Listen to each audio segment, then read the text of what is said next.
back to the Freak Show, Pillars of Eternity, the White March, Bumpy McSquigums. Let's do this. Alright, so apparently, some of the old gold leaf of these relics have chipped away to reveal the wood beneath. There are tooth marks upon some of the bowls, I guess. Hold on. Sorry, guys. I'm wiping my mouse pad off. Apparently, there's some sort of crumbs or something there on one of the bowls. Alright, let's deal with the skeleton. Yes? We know that we need to.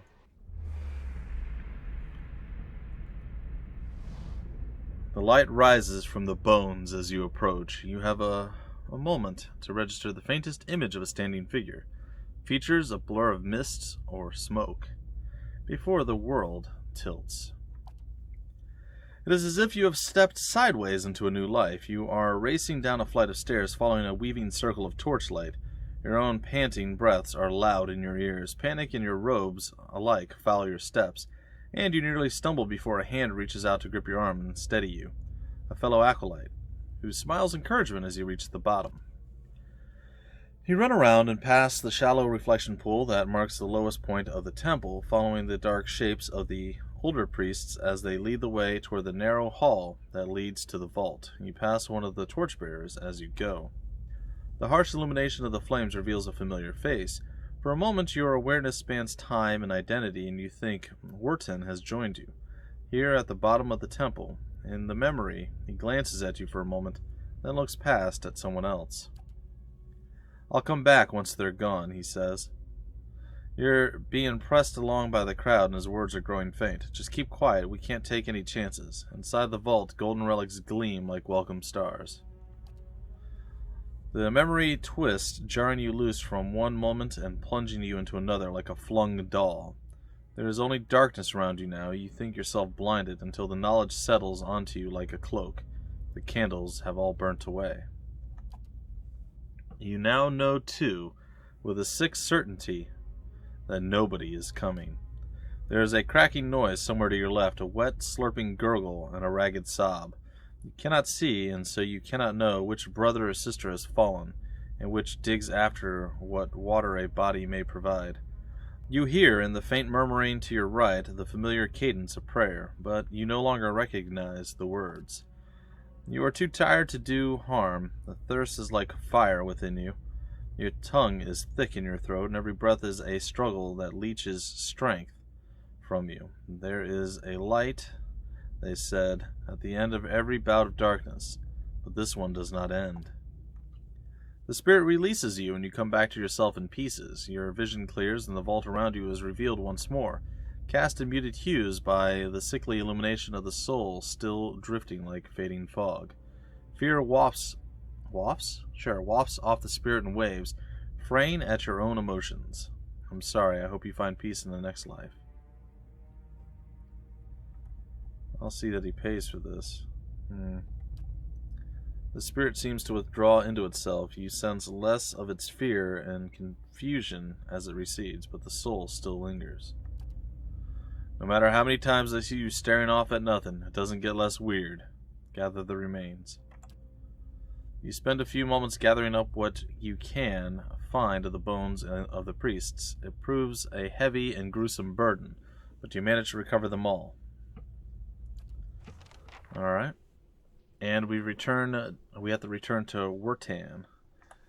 We have to return to the Wu-Tang. It's fine. I should probably gather my party before blah blah blah blah blah. I'm here. You must gather your party. You must gather your party before venturing forth. That one. You must gather your party before venturing forth. It's fine.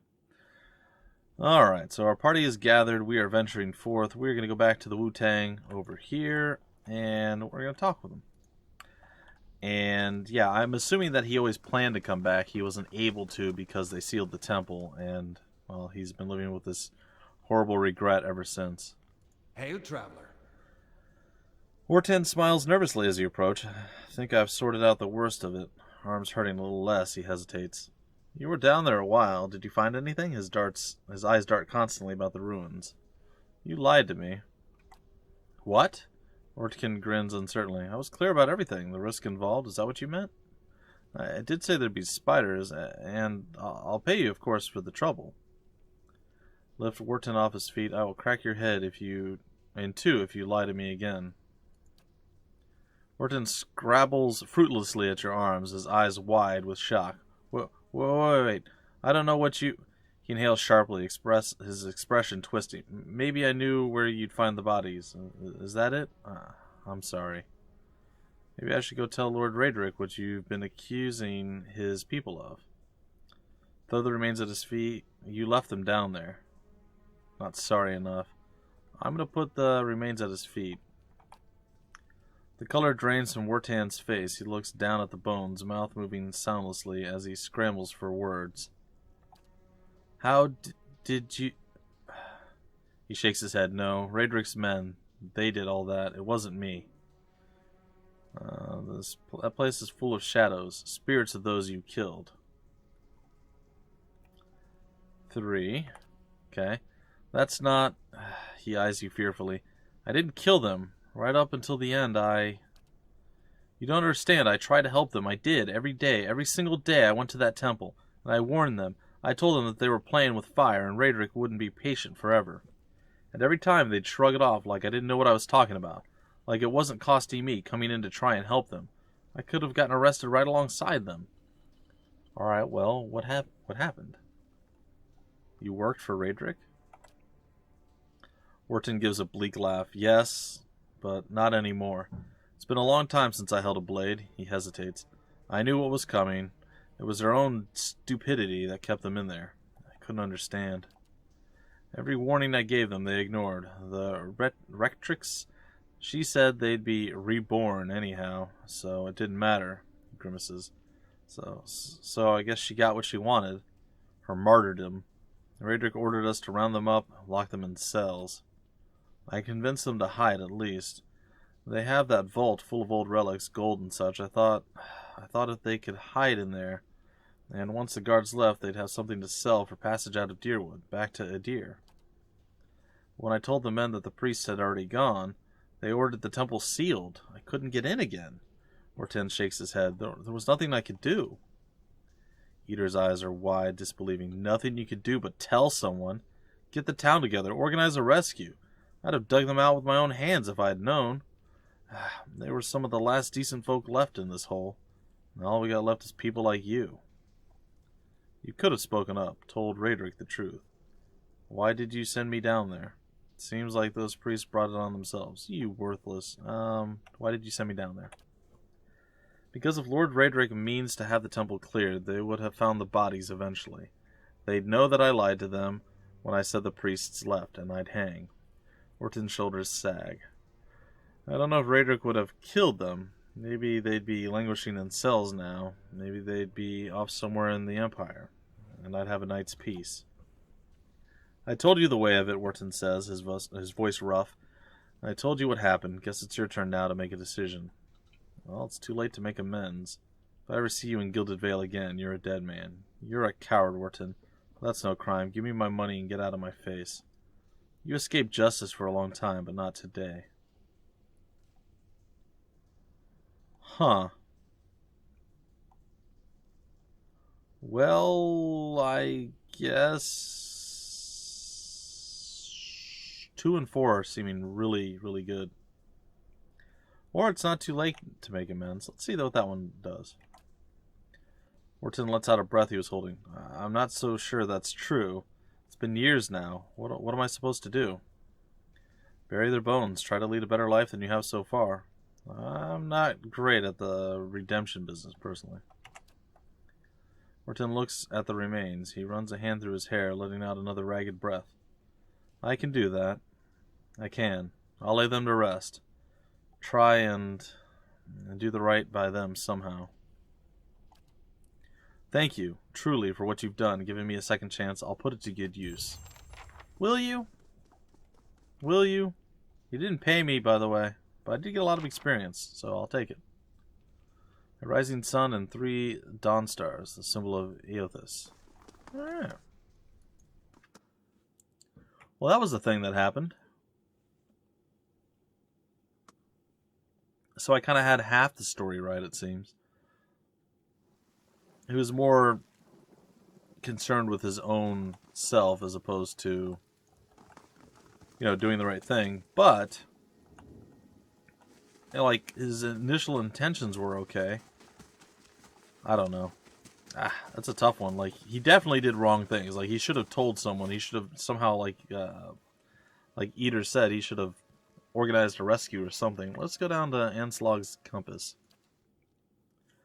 I don't know if we're going to get absolutely annihilated and slaughtered here, or what the case is going to be, but we're here. Let's see what happens. Let us see what happens. I imagine it's going to be bad stuff. We'll keep to ourselves. Egdrang and Tilly. Hey guys. Two villagers stand by one of the tide pools. They are breathing harshly, clearly winded. They look up nervously as you approach. Good day to you. If you're here to fish, as we were, stranger, you'll want to avoid the compass proper. The dwarven woman points to the southeast. Our companion shakes his head. A lot of ships wind up spread across the rocks here, so we didn't think too much of the wreckage until we heard something. A terrible noise. I thought maybe it was a survivor, but, well, he wasn't alive. Moving, but not truly alive, she shudders. It was awful. What are you two doing out here? Fishing, of course, except I lost my fishing rod when I flung it at the head of one of those monsters. He sighs. We were looking the tide pools over and thought we'd try our luck down by the rocks. Got fright of our lives. We'll have to make do with the nets here or go hungry. You said there was lots of shipwrecks here? The woman nods. All the time. It's a lovely place, but dangerous as anything to sail. Good fishing most days. She wipes her brow. Well, we'll look further up the coast next time. What do you mean? What did you see? Corpses. Walking corpses. We don't want any part of it, whatever the cause. Might be that we can find something in these tide pools, and then we're headed straight home. Oh, thanks for that. Good tidings to you. Wait, do you hear that? That was me audibly swallowing. Alright. The better part of... Oh, dang. Oh, no. I feel like maybe we made a mistake. They already murdered her, didn't they? Oh, heck.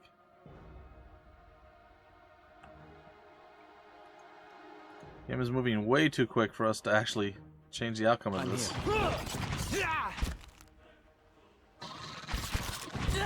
Oh, they gibed him. Oh, no. Oh, we tried, sort of. Yes. A little bit. These ones are in Probably. Well, I guess more loot for us. We're trying to find that silver lining, maybe.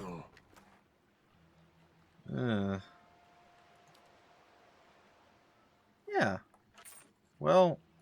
Yes? Yeah, maybe you guys, Well, that was unfortunate.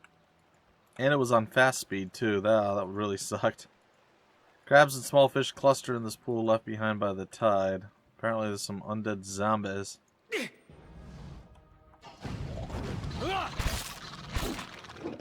Prepare yourselves for doom, death and gloom. It's gonna attack you from multiple different angles. I wonder if, like, attacking from behind is better. You would assume that it would be, right? Like a flanking attack or a back attack. I am curious, though I don't know the answer to that. Indeed. One would think it goes decently. Well, what's over here? What's this? Page from Fluvano's Travels. After several days' journey, it seems it is time at last to part ways with my traveling companion from New Hiomar. A pity we could not see the compass together, but perhaps he will have as grand a time in Girin's grasp. I have given him my gloves for safekeeping, for I will hardly need them in such fine weather. Well, I got some bad news for you, Fluvano. Your boy didn't make it. Ahoy there, ahoy. Ahoy. Ponamu, a bird scorned. Kind of you to stop and speak, my western friend. And Aomawa stands before you, his hair matted and once bright clothes in ruins. Equally ruined is his face, hatching of thin scars crossed by broader wounds. You having bad times, huh, buddy? I haven't seen another kith since my ship went down. I do not suppose you are looking to lighten your purse. Who are you? I am called Ponamu, bird scorned, chronicler of the Huana people. Strange, I know, but we do not choose our names, do we? He chuckles, running a hand across his scarred visage. Aye. We were transporting goods from the Deadfire to Defiance Bay when a storm took us off course and ran us aground here. Only I survived. He frowns for a moment and then shakes his head, clearing the expression. You were shipwrecked. What are you selling? The ship's cargo. Goods from the Deadfire. A few personal trinkets, all the highest quality. I wouldn't sell them, but without coin, how am I supposed to return to home? Let me see your wares. Of course.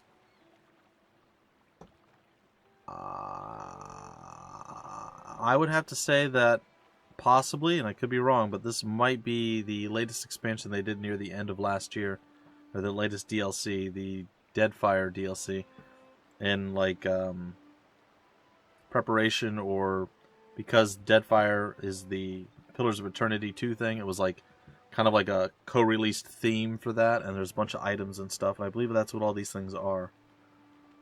Because these are way too high for us to be able to just randomly find it right away. Like, what is this? Look at this. It's crazy. So that's my guess. This is not supposed to... These weren't here if you guys had just played the game without that.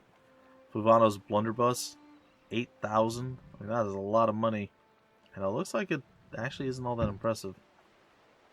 But it says exceptional. It's got DR reduction and charm and all sorts of other stuff. Who knows? Plus you have the Saber of the Seas and everything else. So I assume that's what this NPC is.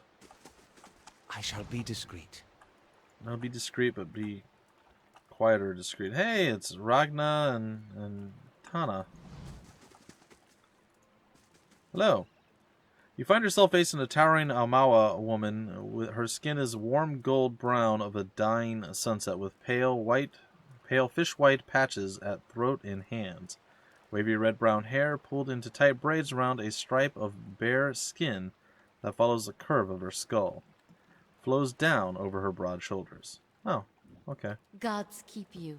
She regards you calmly, evidently unsurprised to find you here at the edge of her camp by the water. Have you come for medicines and craftworks, or to share the fire?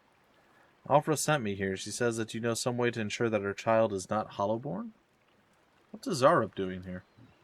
Who, Tana? He helps me gather ingredients, work at the cauldron, things like that. He's been quite a help around here. Zarup lets out a rattling cheer-up and bares its teeth in what you guess is intended to be a cheerful expression. Who are you? My name is Aranga. I've lived in Gilded Vale a time, working as a healer and a midwife. Perhaps you've been to that place? You'll understand then why I might choose to come south. In any case, it is far more comfortable here by the shore, where I can hear the water, and I still get visitors from time to time. Perhaps you're in need of something. Do you have anything for sale? Certainly. Have a look. A stew. Yeah. Camping supplies. We're full up on camping supplies. I guess we could sell this. Yeah, let's go in here. Can we sell the hides? Actually, where are the hides? Like, I see the vessel flesh. Did I already sell all of them? Maybe I did. Maybe I did before. Yeah, I did actually. I remember now. Okay. Alright, well, I will trade you that, I guess. Haha. Alright, I'm not done talking with you. Good day to you. Offra sent me here. Child not be hollowborn. Ah, more of Lord Raedric's frightened flock, she nods slowly. You are kind to come all this way. Poor Offra must be beside herself. I imagine she gave you something for payment? Whatever it is, you keep it. I don't need coin. I need you to do something for me instead, of course. Ranga points inland. There is a Zarup tribe to the northeast, led by one of their priests. Tana, was exiled there for some time ago, and their scouts still lurk about this place, waiting for an opportunity to end his life. Zarup lets out a rattling squawk, head drooping. One day I will have to go for supplies, and I will come back to find my assistant slain. How will I be able to help anyone then? She shakes her head. You rid me of this nuisance, and I will do what I can for Afra, and throw in something for you, too. Alright, I'll be back as soon as it's done. Good, good. You'll find them easily enough, I think. She smiles, baring sharp teeth. Good luck. Alright, looks like we're going to go Zarup hunting. A hunting we will go, a hunting we... We're probably going to go and deal with whatever's to the southeast first. Assuming we don't... Oh, more of these guys. Attack! These aren't undead. These are like little, like, kobolds almost. Onward! Pretty much how I would phrase these guys. I do like this choke point. This is pretty cool. I'm not sure why we're having a hard time attacking, though. I'm here. Like, we have the bonus range from our thing, and then still, it seems like we can't do stuff like we should be able to. Oh, there's a cave coral. Caves are terrifying. Let's go into one. I'm very nervous. This is probably going to go very poorly. You've seen how my fights go when I am prepared, so you can imagine how... Oh, this... Yeah, I've dealt with this. This is not fun. I dealt with this in 2.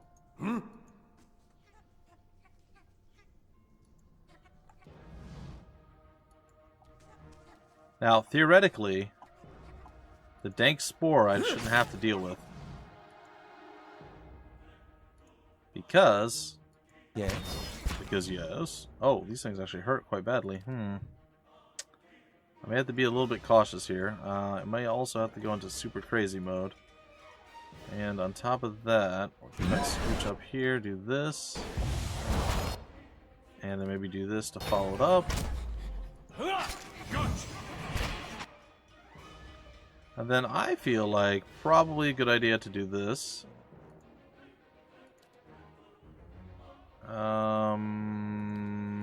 Let's do that. Yes. Put you down. I feel like I am losing this fight quite badly.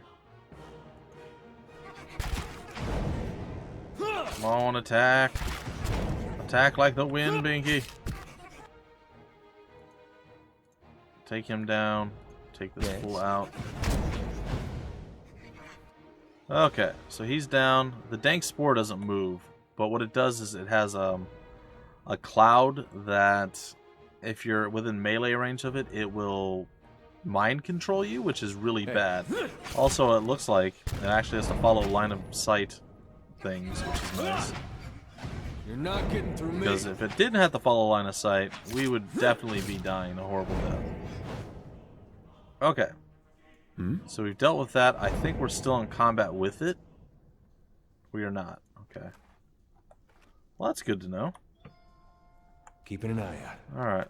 Go ahead and loot that. Indeed. I'm going to creep over here. I don't know if there's more. It looks like it's just him. Alright, so we're going to set back here. And I think what we're going to do is probably just walk in and do this. Now, he does cast other horrible things. So be aware of that. I'm going to go ahead and do this. I'm going to go into super crazy mode here. I'm going to go into book smack mode.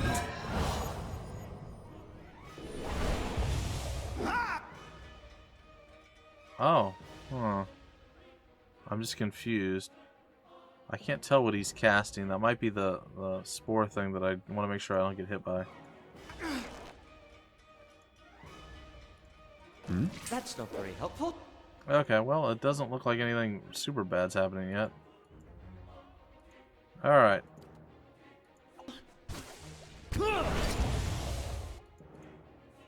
Go up there and smack him once.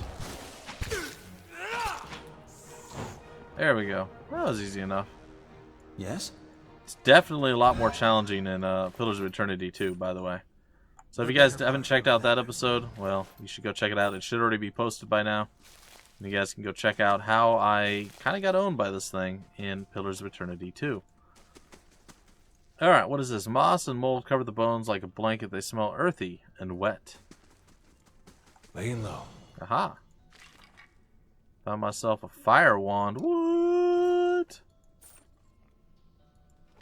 And Arbalest. Okay. Alright, now the fire wand might actually be somewhat entertaining.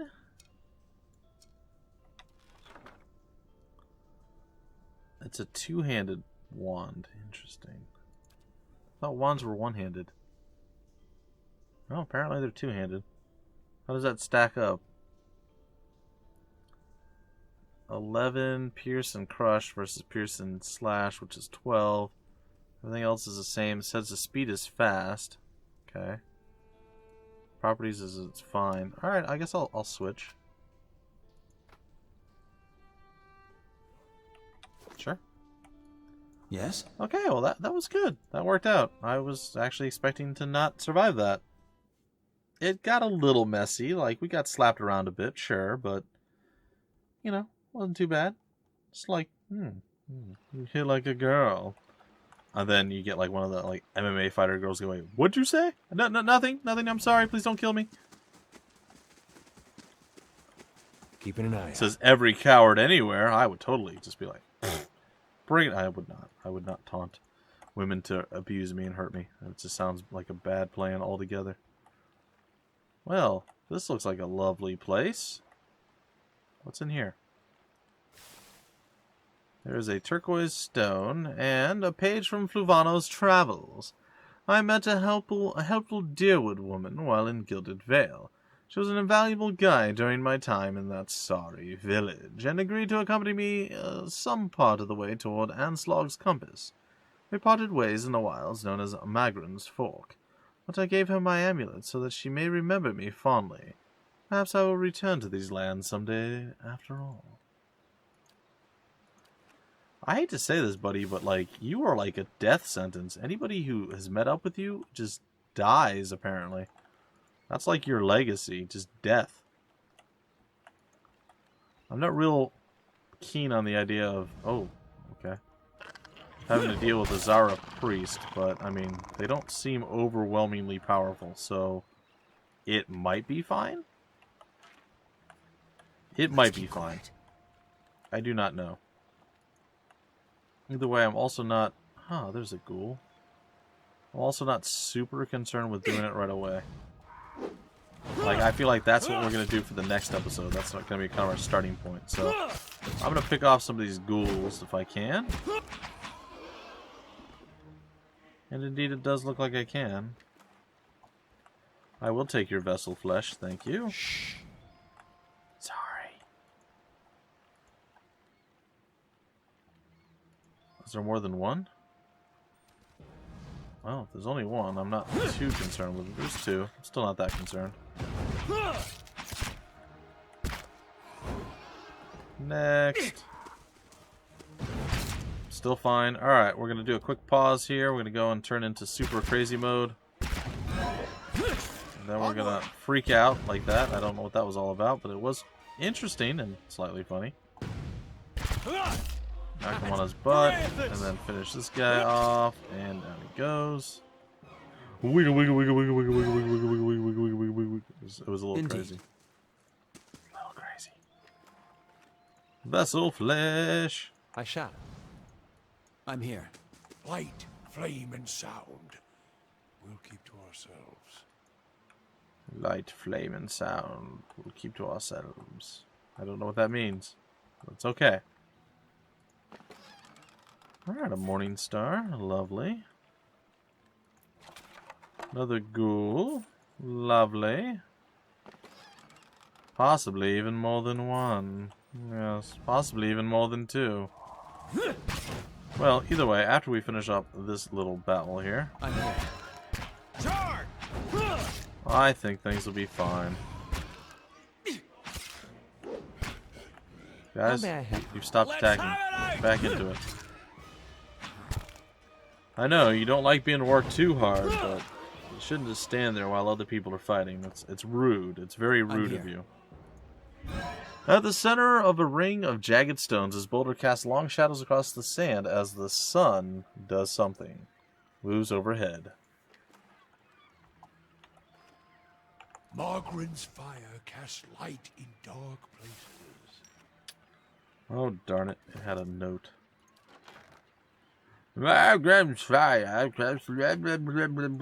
It's fine.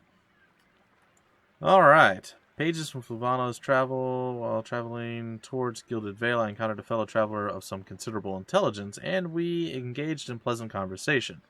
It came to light that the poor fellow had the most... What was that? Execrable?